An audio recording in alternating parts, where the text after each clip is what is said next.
Good afternoon, everyone, and a very warm welcome to today's live-streamed reflection from this church of St Peter Mancroft here in the heart of Norwich.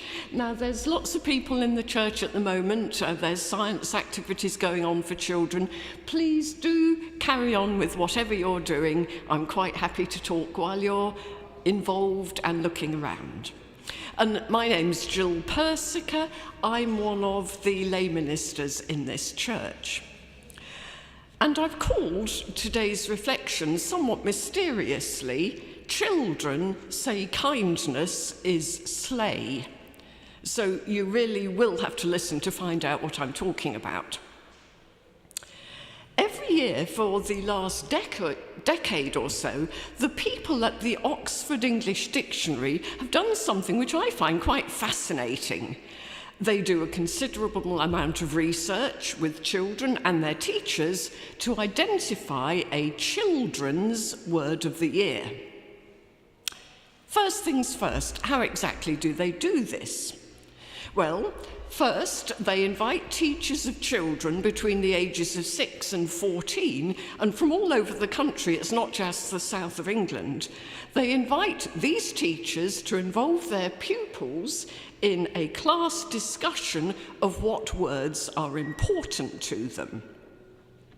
The teachers feed these words back to the Oxford team, who then make a shortlist of just 3 words for the children to choose from. There's also a parallel survey that goes on, asking children about the slang words which are important to them, most of which are, frankly, completely unintelligible to someone of my advanced years.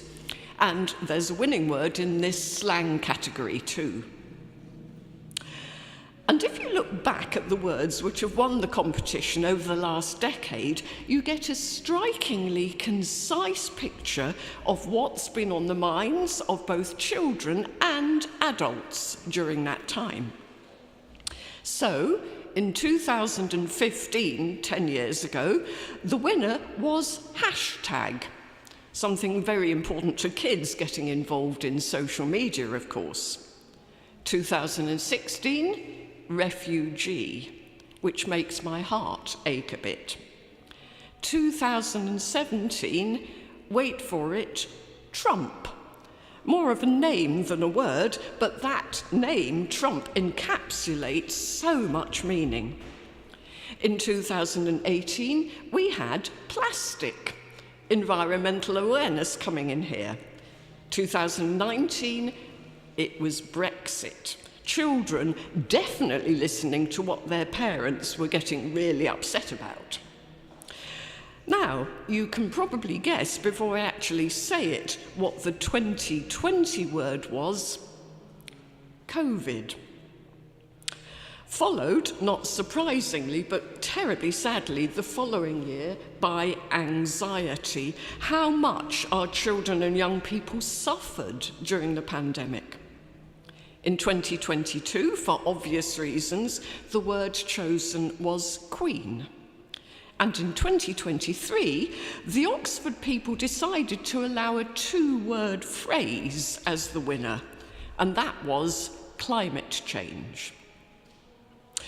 Now, in view of this last one, we might expect last year's winner to be anxiety. Again, anxiety about the future of our planet. But no. The 2024 winner was a different emotion word, but a much more positive one. It was kindness. And we'll come back to this in just a minute.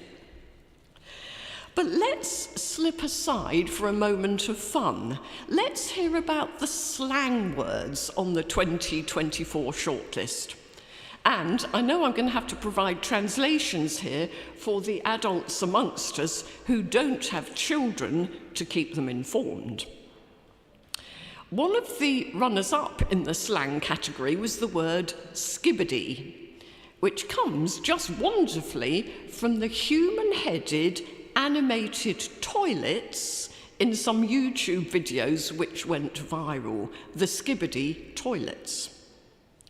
Now, skibbity really did get the lexicographers bemused because it has both positive and negative meanings.